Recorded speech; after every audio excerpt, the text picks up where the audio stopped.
Welcome to the SKU creation tutorial.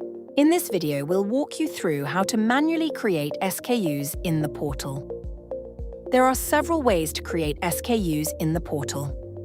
Manual SKU creation is recommended when you only need to create a small number of SKUs. To get started, click Create SKU and select Manually Create. Then fill in all mandatory fields required for submission.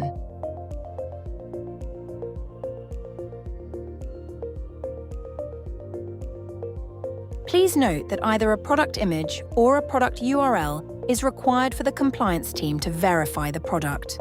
Once one of these fields is completed, the other will no longer be mandatory.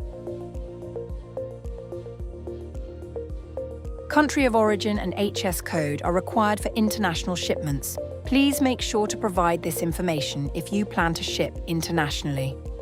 Some information must be configured at the fulfillment center level, such as country-specific compliance requirements or packing preferences. Make sure to select the appropriate settings for each fulfillment center.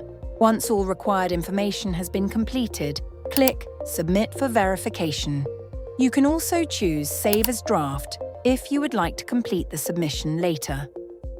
You can check the verification status from the SKU information page. Verification usually takes up to 24 hours. If any SKU is rejected, click into the SKU details page to review the rejection reason and make the necessary updates.